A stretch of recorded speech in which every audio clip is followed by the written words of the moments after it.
Skidoo, yeah! Minecraft, do my best Jack Black there. Skidoosh. So yeah, I saw Minecraft last night. I have a short review out of it, a theater review up right now. By the way, I don't know what it is. That blew up to like 22,000, and my Woman in the Yard review blew up to almost 8,000 views. So thanks for that. Real quick, there was one comment in that out of the theater review that I did want to address, and it's not like a personal attack or anything, but I want to address it because I'm like, it made me realize the state of how some people view movies. So the comment was, and I will paraphrase slightly here. They said, I like the fact that the only people getting upset about this movie are people in their near 30s. It's a kids movie, LOL. And then someone else said, I know, seriously, my kids look really excited for it. Well, first off, I'm glad your kid's excited for it. Right now, it actually stands at 49%, which means just over half the critics didn't like it, but a large chunk of critics actually did like it. And the audience score is 86%. So look, all films subjective, great. But first off, I'm over 30. Second of all, Minecraft came out in 2009. Hate to tell you this, but that's 16 years ago. The people who actually started playing Minecraft more regularly, like in building all those amazing worlds, the original people would probably be closing in on their 30s right now. So yeah, that partly makes sense. But also, it's not just them. You don't get to do that. You don't get to generalize people who don't like it and make excuses for people who don't like it. But it was the kids' film comment line that actually irritated me a little bit. Because you can have a good kids film with a solid script, and by the way, this is whether or not you like a film is personal opinion. But you can have good kids films, and I would say kids/family because it's hard to total line. There's the stuff that's made for kids that's just brain dead. There's also good things like Bluey, I hear is really good, and that's a kids thing, but that's well written and all that for little kids. When you say kids, are you saying like 6 or below? Because I'm sorry, no, it's not. It's not this, because how many kids are going to care that age are going to care about this? When you're 6 or above, maybe I'd say at least 8 or up, but still that would count for kids. But most of the early Disney films are considered kids films, and they've got good writing. Most of them got good writing with them, good characters, good story. Freaking Lego Movie, a film that's also based around building blocks with no inherent story, was great. Most of the Lego movies are really good. A lot of Pixar especially early Pixar, like Bugs Life, that's a kids film, but it's kids/family film, but it's really good. A lot of later Pixar is much more closer to family than kid, but still. So, and like something like How to Train Your Dragon, family but kid as well. Good character, good story.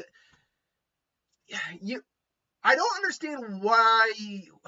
What's the best way to put it? When you say it's a kids film, you're saying kids films can't have effort put into it, can't have care put to them, can't treat the viewer like they're intelligent. And I'm not saying this film is that kind of bad. It's not that kind of bad.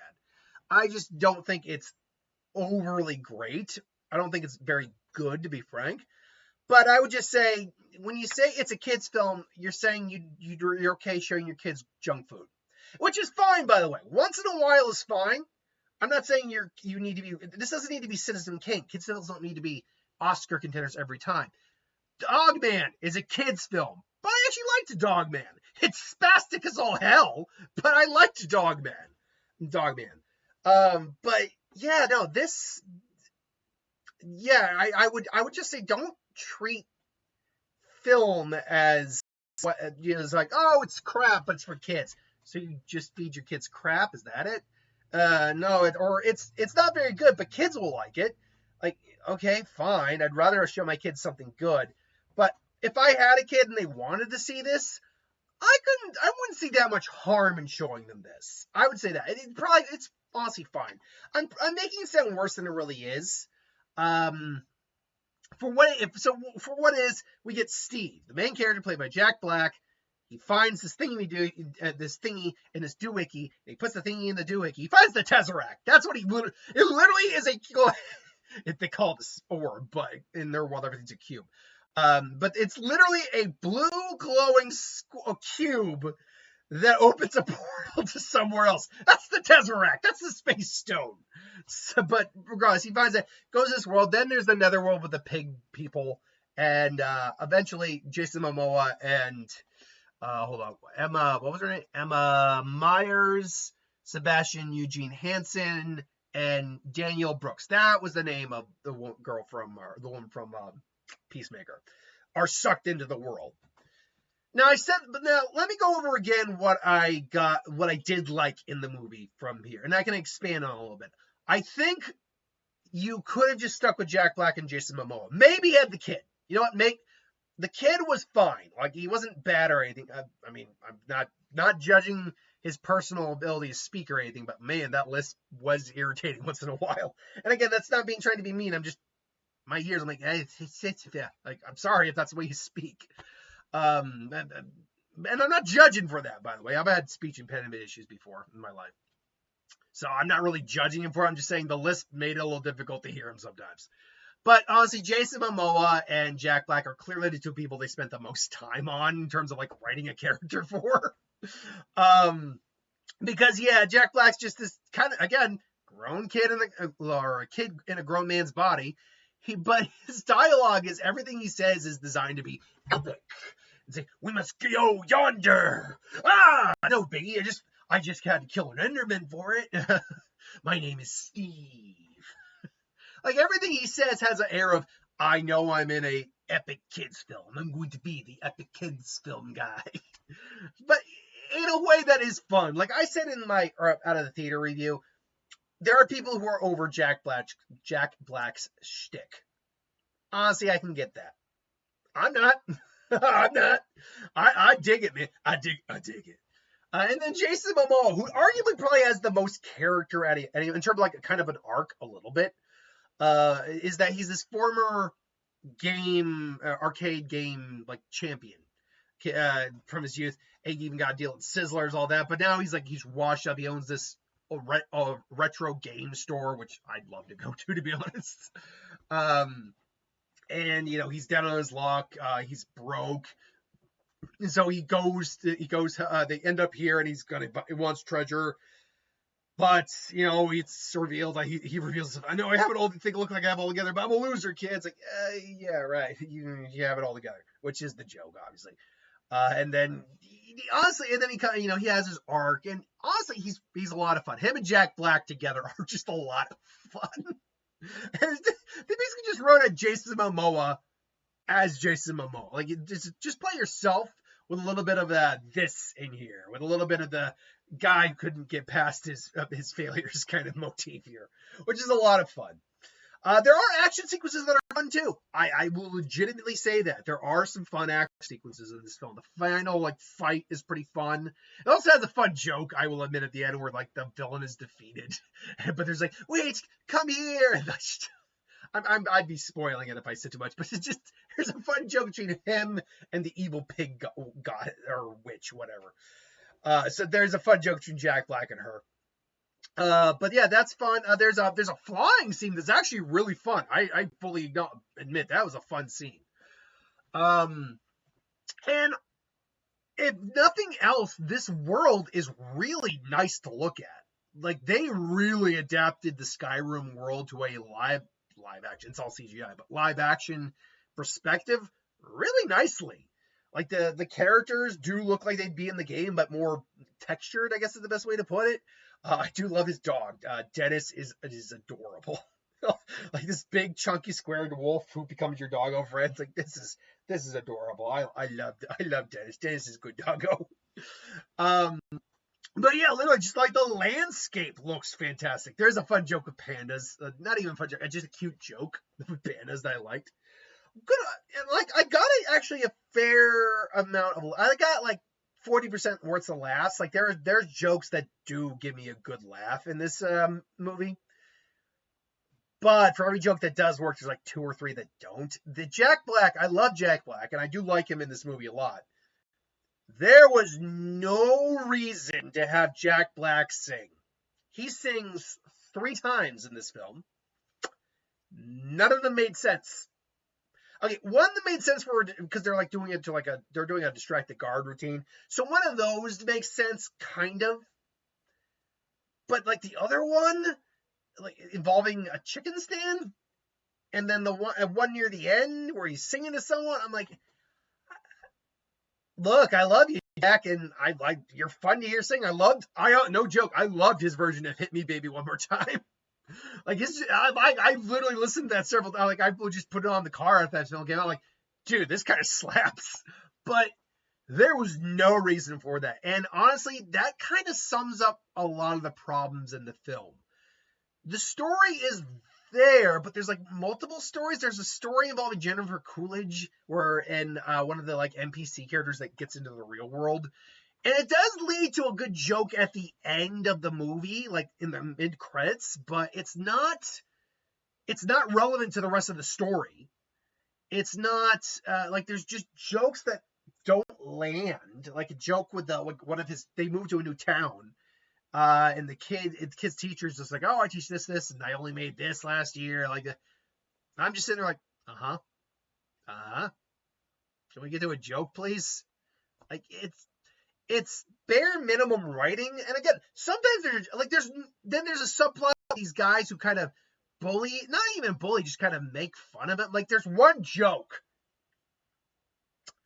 that I literally just went, oh, where a guy, because they're in like a rural area of the country, so the kid's like a creative. He's got like great ideas, and he's kind of a genius in some ways. So he got this idea for a jetpack, and these two bulk and skull rejects basically said that wouldn't work. Yeah, well, it's just math. It's like my dad said math's been debunked.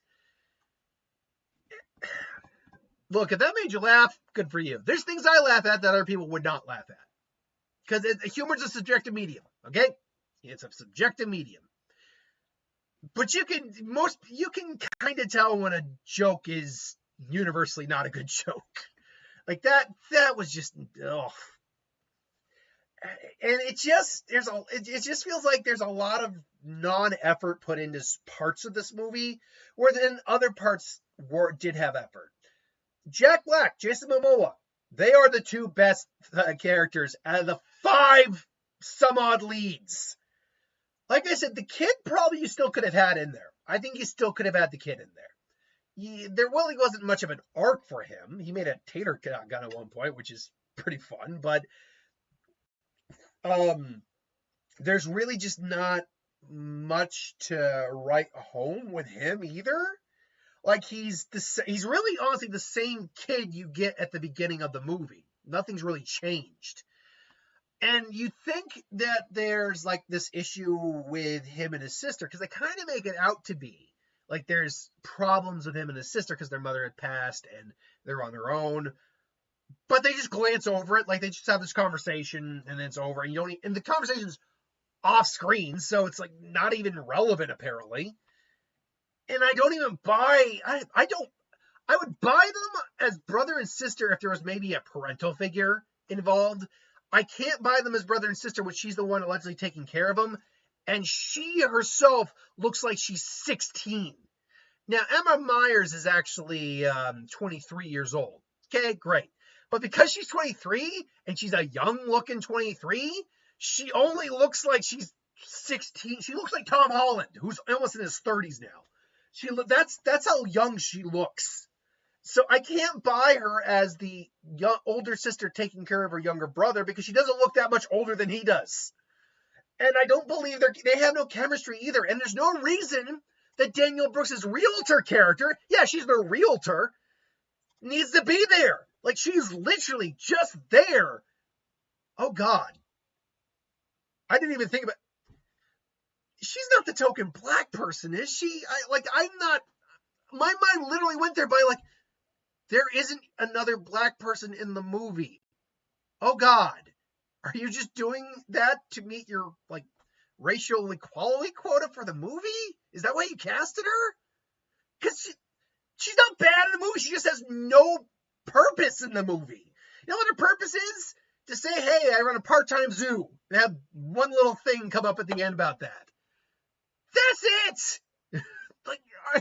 I'm starting to get a little angry at the movie. I'm like, did you really do that? like I'd like to think Hollywood's grown up, but not all of Hollywood's grown up. Oh man, jeez. And it really sucks because I like that. I like actually both those actresses. I really do. But there just really was no purpose for them being here. It just, now again, it might sound like I'm just being, oh, he's an old man. First off, I'm actually over 30. Second off, I've actually never played Minecraft. I actually don't really care that much about Minecraft, to be honest. I didn't even care about watching videos about the worlds. So I'm looking at this more from a movie perspective, not a Minecraft perspective. And yeah, that actually is leaving a bad taste in my mouth on that realization. But yeah, then they just kind of like, this movie feels like it's kind of on fast forward, and not just because the day-night cycle's like nights every 20 minutes or something like that, but because it's literally feels like they're just trying to rush through plots, and then when we get to like some sort of realization or completion of that plot, it's like, no, we don't have time for that. Let's just get to the action. So it's just like, man.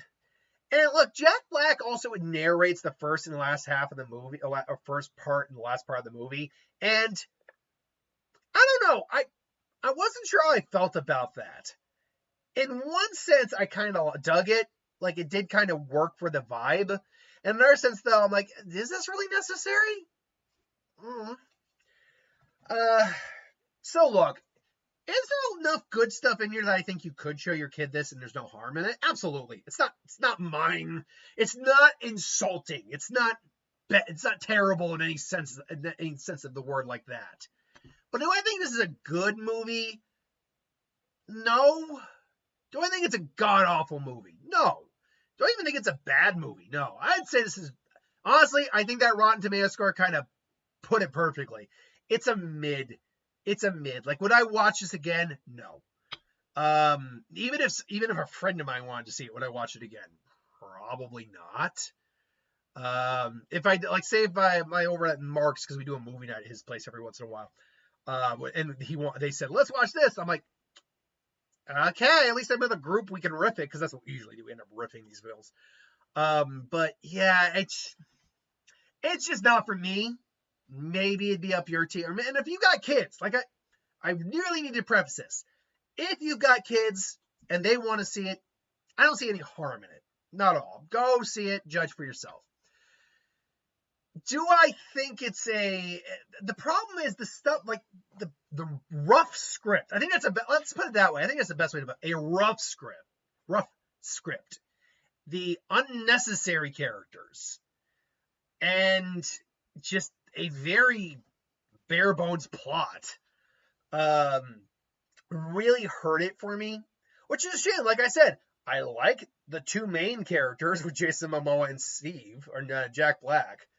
I think the world looks good, and some of the action sequences are solid.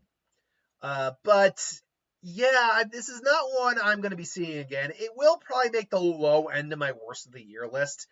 Assuming that there isn't, because do I have movies right now that would be on my worst of the year list? Oh, that's a good question, actually. Do I? Yeah, Woman in the Yard would probably make it on my worst list, and this is better than Woman in the Yard, I'd say. Not by much, but I'd say that. Which is weird, because I said I overall liked that, and overall don't like this, but it's a different type of film. It's apples to oranges. I don't know if I'd put Wolfman on that right now. I don't. Yeah, it's been a weird year for movies so far. But we're in April. We got The Amateur coming out next week. I said The Drop would be next week. It's actually going to be The Amateur. Although I'll see if I can do a double feature.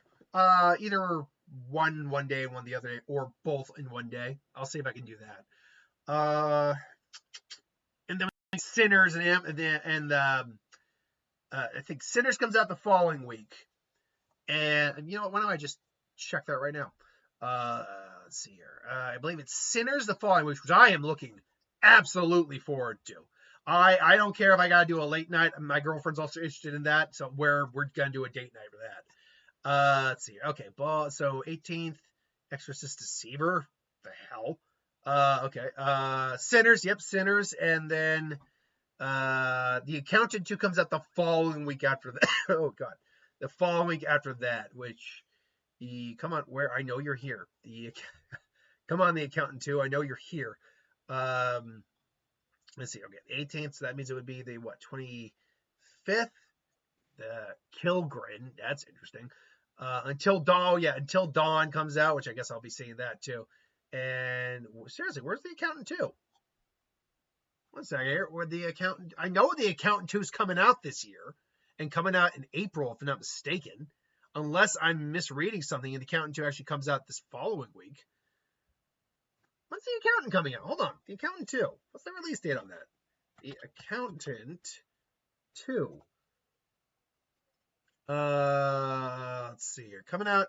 Yeah, it says April 25th. So why the hell, Box Office Mojo, do you not have it listed? Unless I'm going blind here. 25th.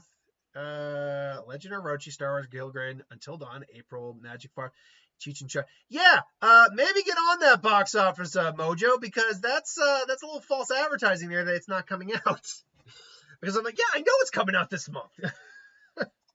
Anyway, trailers real quick. Got that newest trailer for Elio, which actually was pretty decent. Finally gives us a good context on the story, finally. Then we also had Mission Impossible. Looking forward to that. Lilo and Stitch, which does look adorable.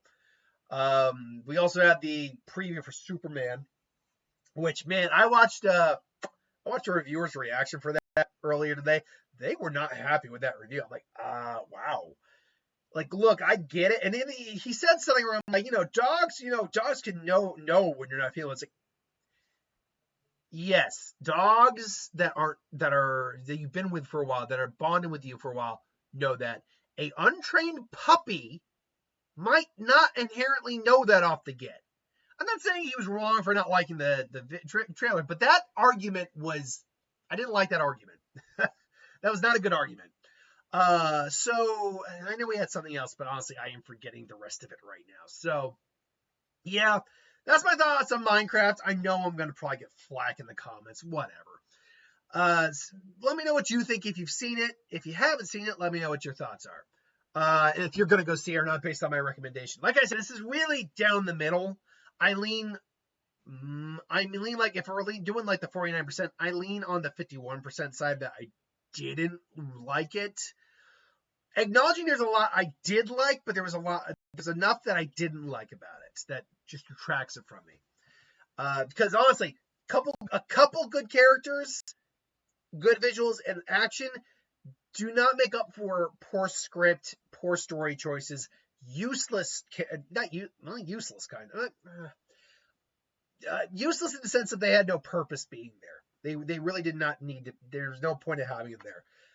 You probably could have taken them out of the movie, and I'm not being mean, but shaved off $10 million of the budget, because the movie's made on $150 million.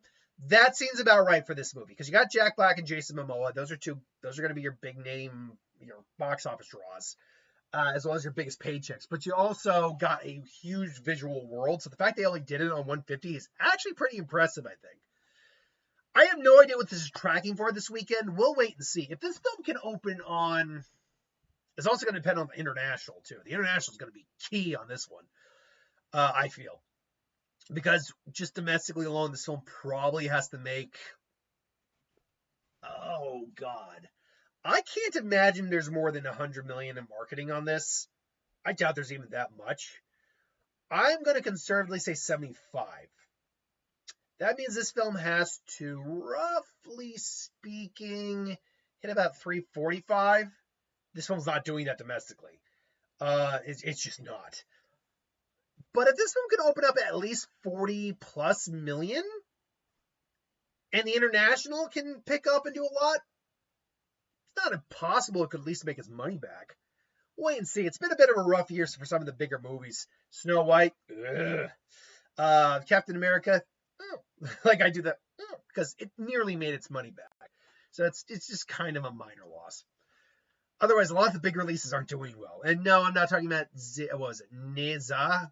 Is it Zane or Neza? What is it again? That Chinese animated movie that allegedly made, what was it, almost 1.9, Neza 2. That made 1.9 billion, basically, dollars. Yeah, I don't count that. I call straight out bullshit on that. Because China doesn't go by the same metrics that everyone else in the world does for box office. So if you're not going to adhere to the overall standard, I'm not going to trust your number when you put it out. Just saying. Besides, you're telling me that one film in your country alone made, what was it, like domestically here it made 20 million, so good for that, but made 1,877,000,000 when no other film in history in your country did that. You're going to say that? Yeah, I think there's a lot of BS going there. I don't know how this turned into a bashing that again, but here we go. Anyway, we'll see what the box office brings this week. Until then, thanks for watching. Hope you enjoyed. Like, comment, share, subscribe, and I'll see you next time. Later.